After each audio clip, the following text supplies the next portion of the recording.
그럼 이제 을사조약 또는 늑약이라는데 공식적 용어로서 둘 다 쓸 수가 있습니다. 저는 자꾸 이제 을사늑약이라고 쓰고 싶습니다. 을사늑약까지 긴박한 8일입니다. 자, 가슴 아프지만은 우리는 이 이야기를 할 수밖에 없습니다. 이토 히로부미가 일본에서 배를 타고 8일날 부산에 도착합니다. 11월 8일날. 그리고 다음날 특별 열차를 타고 9일날 서울에 도착합니다. 서울에 도착해서 손탁호텔에 짐을 풀었죠. 지금 손탁호텔의 지금의 위치를 확인해 보니까 이화여고 100주년 기념 자리, 그 자리가 옛날 손탁호텔이랍니다.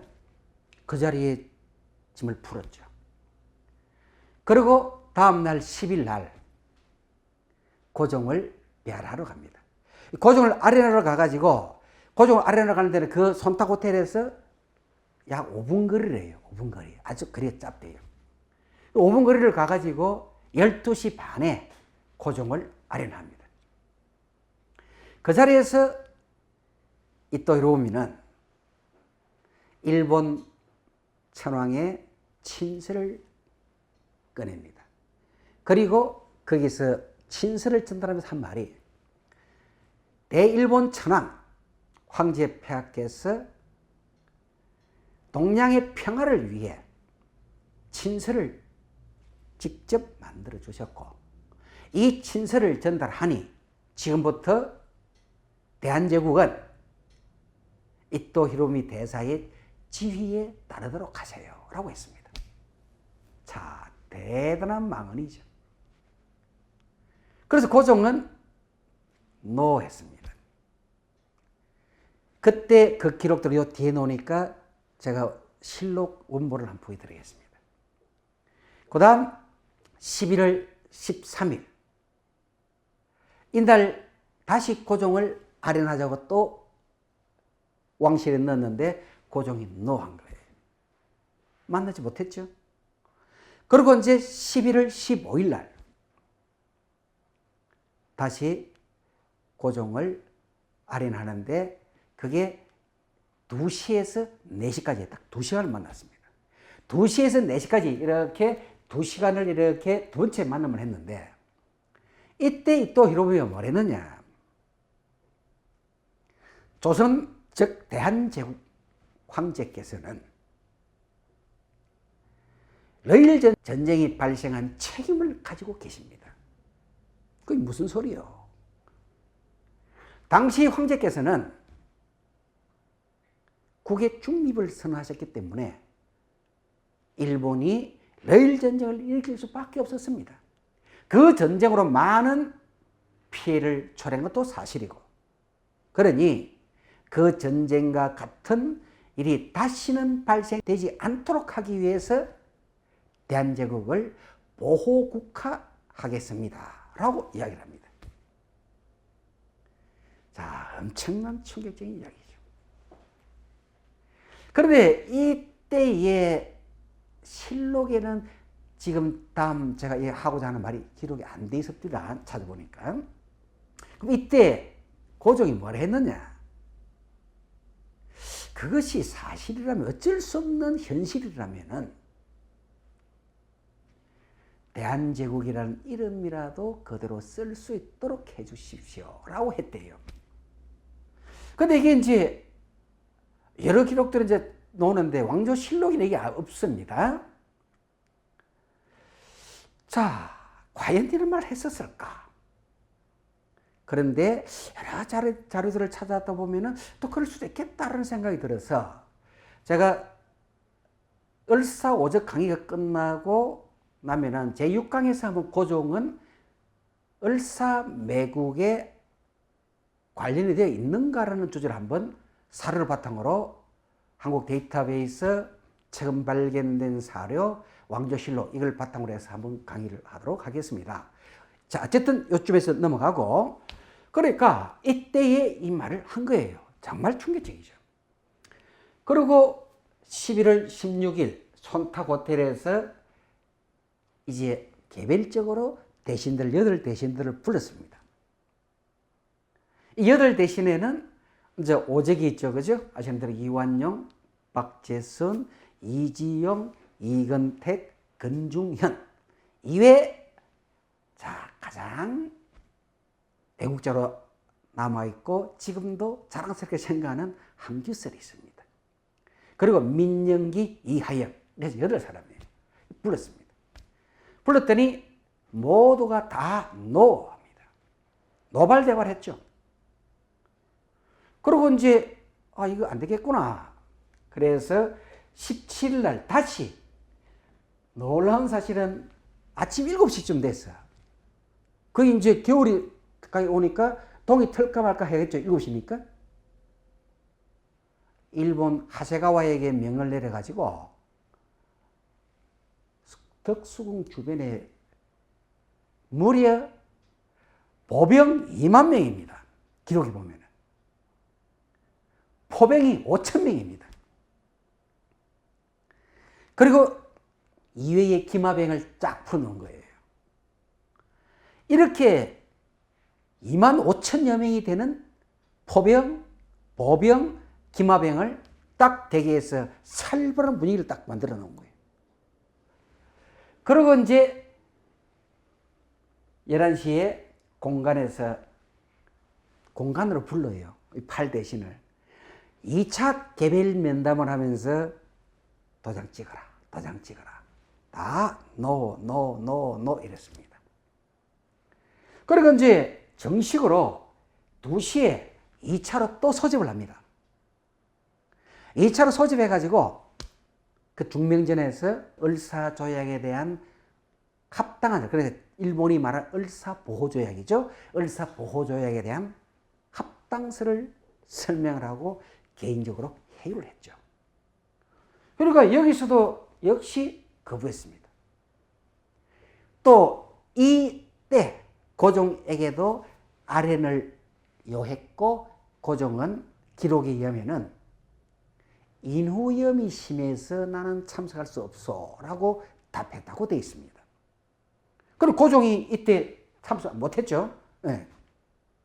자, 그러고 나서 이제 자꾸 2시간까지 이어지니까 고종이 이 제극을 시켜가지고 회의를 지금 중단하시고 다음번으로 미루도록 하세요 하고 이렇게 이제극을 보냈습니다.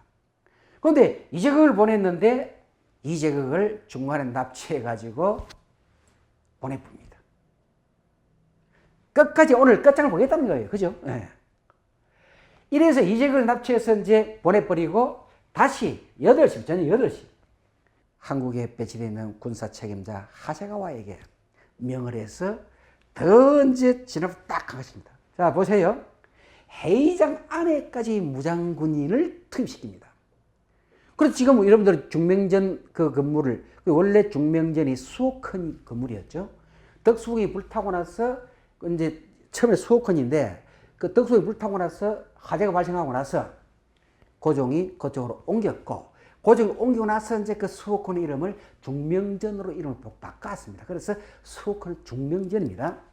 그 지금 그게 당시 우리나라에서는 서양식 건물의 대표적인 곳인데, 대표적인 장소인데, 그곳에 이제 고종이 거처를 계셨던 거죠.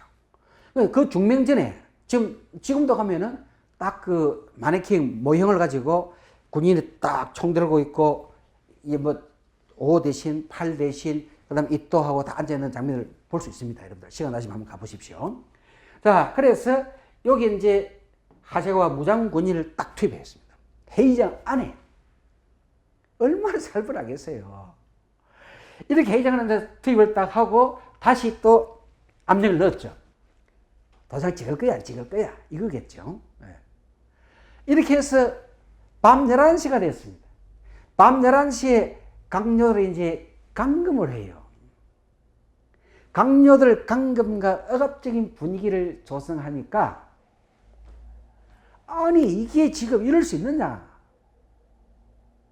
한규설이 노발대발합니다. 그래서 한규설이 갓도 쓰지 않은 채 그만큼 긴박했다는 거죠. 바로 고종을 베라로 달려나갑니다. 나갔는데 아 하는 비명소리와 함께 회의장으로 들어오지 않았습니다. 상상이 되십니까? 그러면은 얼마나 살벌한 분위기가 조성됐겠습니까? 그리고 그 안에 있는 7명은 야 이거 어떻게 해야 돼? 이러다 우리도 다 죽는 거 아니야? 라고 생각했을 수도 있습니다. 그러나 나라를 책임진 양반들이라면은 죽는 한이 있더라도 모습을 만들어야 됩니다. 그래서 우리가 지금 욕을 듣는 거예요. 아니 지금까지는 거절을 잘 해왔지 않습니까? 그지? 이 한규슬이 고종을 아련하기 위해서 뛰쳐나갔다가 비명소리와 함께 돌아오지 않으니까 이제 분위기가 바뀝니다. 그리고 다시 강요 한 명씩 또 불러서 맨투맨 회의를 또 합니다. 이때 박재순에게 당신은 이 나라의 외무 대신의 책임자예요. 왜 당신이 지금 이 조선을 보호국화해서 일본이 외세로부터 막아주겠다는데 반대하시오. 라고 이야기를 했는데 박재순이 그 자리에서 말하기를 절대 안 돼요. 만약에 황제의 명이라면은 한번 생각해 볼 수 있으나 아니되오라고 했습니다. 자, 이거는 뭐죠? 바꿀 수, 해석에 따라서 바꿀 수도 있다라는 것으로 이또와 그리고 당시 하야시는 그렇게 받아들인 겁니다. 그래서 이 길을 쭉쭉 밀고 들어가니까 하야시와 이또는 박재순은 황제의 명의를 받을 수 있다고 했다. 황제는 이미 너희들에게 위임하지 않았느냐? 그 사료 제가 보여드리겠습니다. 너희들에게 위임하지 않았느냐? 그러면은 이 나라는 전제군주국이다. 전제군주국에서 황제가 위임했다면 그건 된 거 아니냐? 박재순은 허락을 했다라고 한 거예요. 이걸 이야기를 이완용이 했더니 이완용이 이제 이때 솟구칩니다.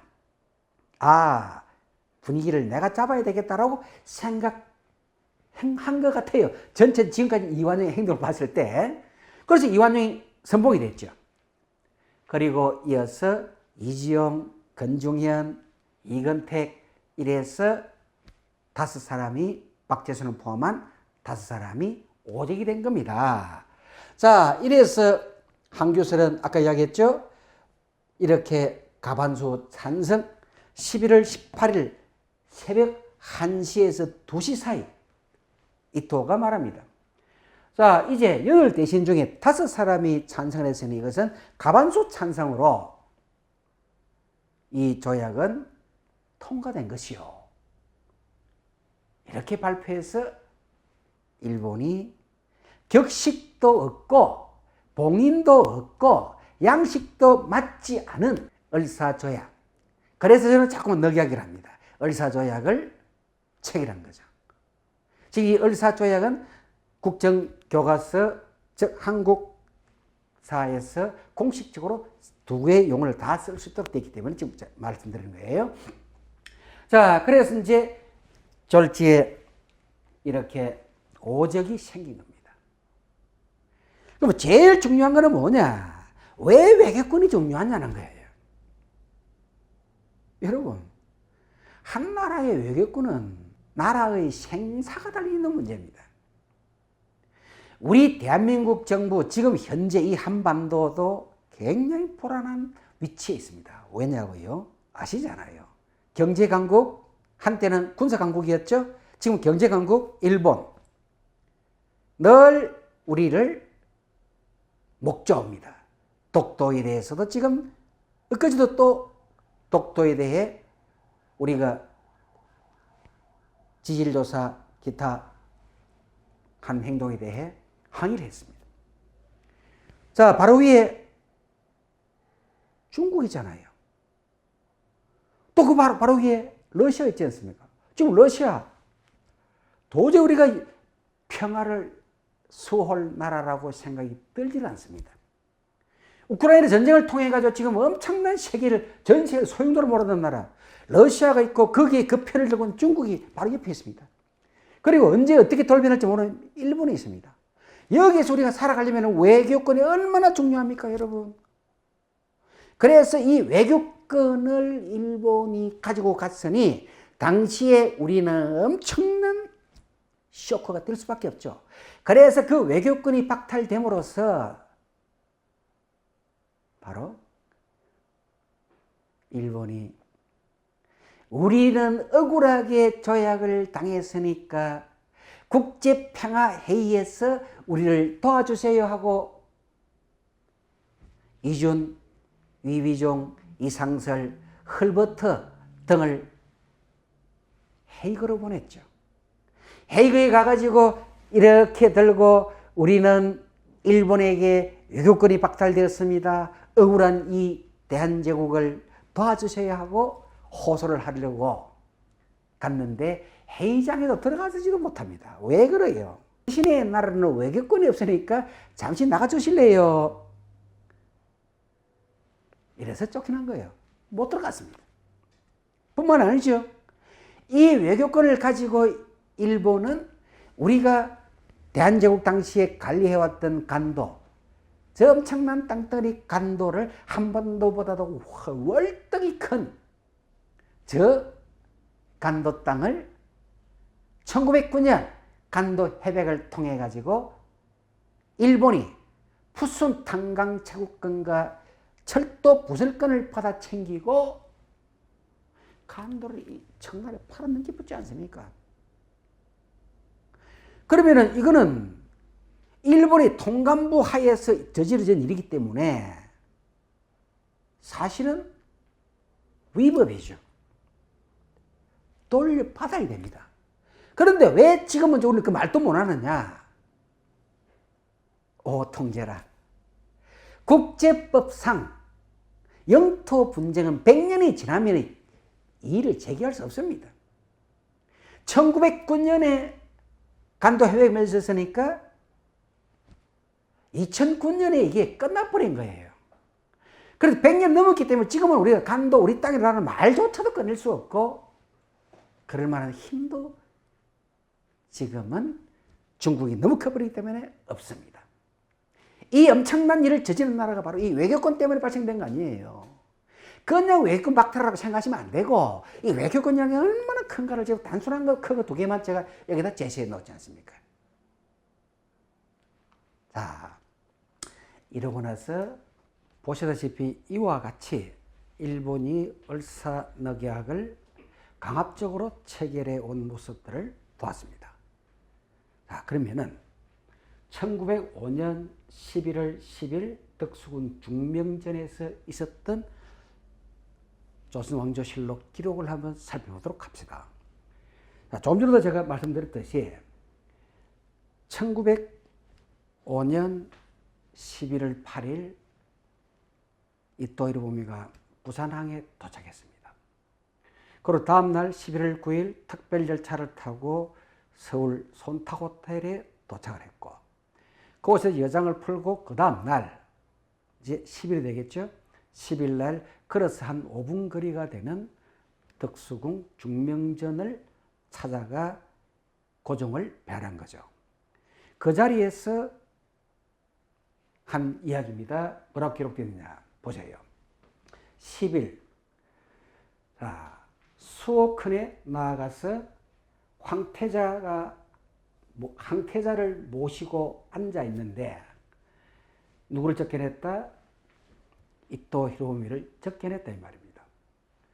그리고 그 자리에서 이토 히로부미라는 게 일본 특파 대사 요대 그죠? 일본 특파 대사 후작 2등 방문 국서 봉정야라 되어 있습니다. 이게 무슨 말이에요? 2등 방문이 고종을 아련하고 그 자리에서 국서를 전달했는데 그 국서의 내용이 일본 천황 황제 폐하의 국서입니다. 이것은 동양 평화를 위해서 대한제국 황제께 전달하는 거니까 지금부터 이 이등방문, 즉 이토 히로부미의 대사의 지시에 따르세요 라고 했다는 거죠. 그래서 거기에 대해 우리 왕조실록에서는 이렇게 다른 이야기는 없고 이등방문을 접견했다. 황태자를 모시고 있는 자리에서 이등방문을 접견했다는 내용만 이렇게 기록되어 있습니다. 그래서 보시는 대로 여기 이제 해놨죠. 여기 이제 중명전입니다. 중명전. 이게 수호천이죠. 그러니까 여기에 수호천에 나아가라고 되어 있는데 여기에는 그게 중명전이죠. 그러니까 이름이 1904년 이후로 중명전으로 이름이 바뀌었을 것 같습니다. 그 다음에 이제 1905년 11월 15일 보세요. 이 11월 15일 날 고종 이토 히로부미와 고종과 이토 히로부미 이게 조금 그러네요. 고종과 이토 히로부미와 두 번째 만남이다. 이런 의미로 만들어진 거예요. 두 번째 보면은 여기에 15일 날 자 보고 접견을 했다. 누구를 보고 접견했느냐? 일본국 대사 이등방문을 보고 접견했다는 거예요. 그죠? 그리고 이제 여기 보면은 공사 임근조라고 되어 있는데 그게 이 양반이 하야시입니다. 요제 오른쪽 요 사진 보시면은 이 양반이 일본 공사 당시에 하야시의 모습이죠. 이 하야시가 제출한 게 뭐냐? 또 보시면은 자 협약 초안권을 제출했다라고 되어 있습니다. 그 협약 초안권이라는 것은 뭔가 바로 을사늑약 초안권이죠. 그 초안권에 보니까 조선을 뭐 한다? 보호국화한다는 겁니다. 그 보호국화한다는 것은 왜 그런 우리를 보호국화하려고 했느냐? 아까 설명했던 대로 러일 전쟁이 발생하게 된 근본적 배경 요인은 대한제국이 있다고 했습니다. 그 대한제국이 있었는데 그것 때문에 러일 전쟁 때문에 일본이 알게 모르게 많은 피해를 보게 되었다.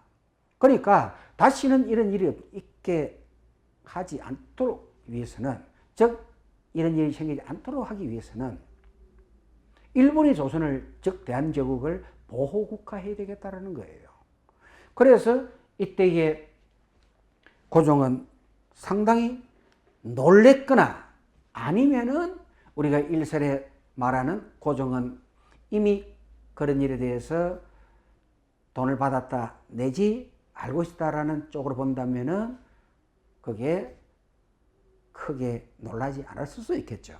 어쨌든 지금 이 강의는 우리가 을사오적에 대한 그들의 친일 행위에 초점을 맞춰서 가고 있기 때문에 고종 문제는 별도로 나중에 본다고했죠. 그죠? 그래서 이런 동양 평화를 앞에서는 동양 평화를 이해했고 이제 두 번째는 러일 전쟁과 같은 일이 다시는 발생되지 않도록 대한제국을 위해서 보호국화하겠다라는 협약 초안을 임근조, 즉 하야시가 제시한 거죠. 그 다음에 이제 11월 17일입니다. 자, 제가 앞에서 설명할 때에 11월 17일 날 아침 7시부터 덕수궁 주변에 2만 5천여 명의 군대를 쫙 깔아댔죠. 그죠? 그중 보병이 2만 명입니다. 포병이 5천 명입니다. 그리고 기마병이죠. 나머지는. 자, 상상을 해보세요. 얼마나 두려웠겠습니까? 거기서 포문을 전부 덕수궁 쪽으로 딱 향하고 있어요. 포문을. 이런 분위기를 딱 조성을 하고, 그리고 11시에 일본 공사관으로 대한제국의 내각들을 하나씩 하나씩 불러가지고 개인 맨투맨으로 조약의 타당성과 조약의 체계를 억압한 겁니다. 전부 하나같이 이때까지 다 거절했죠. 노했단 말입니다. 박제수는 물론입니다. 이때까지는 무조건 거절했습니다. 그리고 이제 이런 상황에서 점점점 분위기가 좀 더 안 좋아지니까 일본 이등방문, 즉 이토 히로부미는 중명전에서 다시 2시에 내각을 또 소집했습니다. 그리고 고종을 아련하자고 선을 넣었는데 고종이 나는 목이 많이 아팠어. 그 자리에 나가기가 힘이도 하고 참석을 안 한 거로 되어 있습니다. 그래서 이때의 분위기는 이제 군대를 덕수궁 내부까지, 즉 중명정 주변을 빽 둘러싸가지고 분위기를 더 쪼는 겁니다.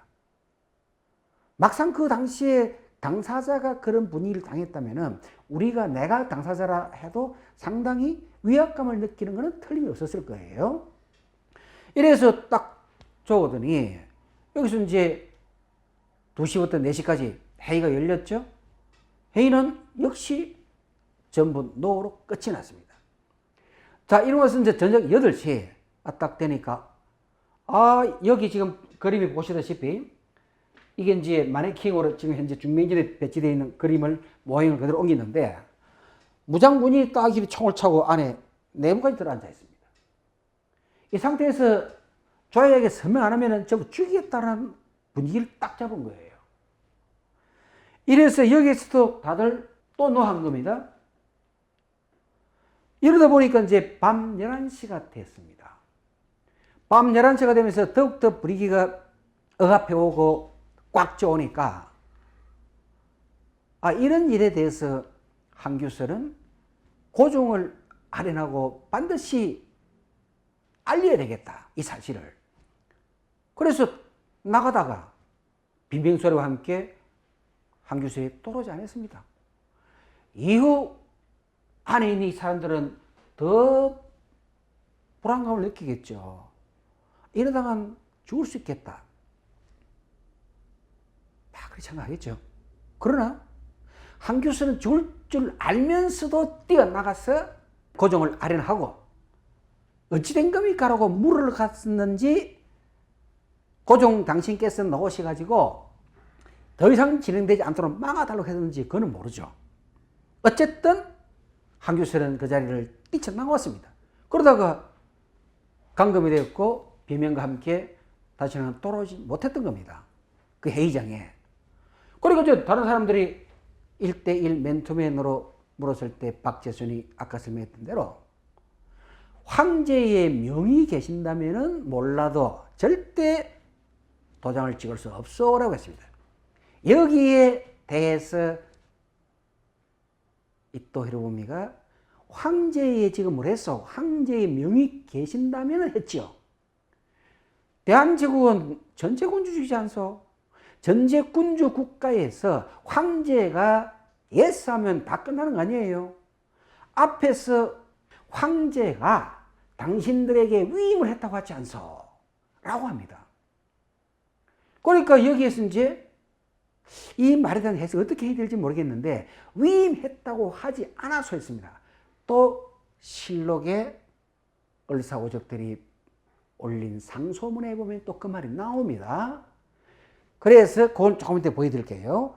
자, 이 말을 꼬투리 잡고 박재순을 이제 찬성적으로 분위기를 자꾸 뭐라 했습니다. 그러니까 박재순이 허지부지하게 반신반의가 되었던 것으로 여겨집니다. 그러고 나니까 이제 이 소식을 또 멘토로 이완용에게 박재순이 허용했다라는 식으로 이야기를 했을 가능성이 매우 높겠죠. 어쨌든 이완용이 이제 그때부터 총대를 메고 선동에 들어갑니다. 그래서 오적이 18일 새벽 1시에서 2시 사이 일본이 말하는 대로 조약이 체결이 된 거죠. 그리고 이제 우리가 교과서나 기타 등등으로 보면은 11월 17일 날 을사 조약이 체결됐다라고 되어 있는데, 엄격히 따지면은 11월 18일 1시에서 2시 사이에 체결된 거예요. 그래서 간혹 11월 17일이다, 11월 18일이다라는 말이 나오는데 그 둘 다 맞다고 봐도 괜찮습니다.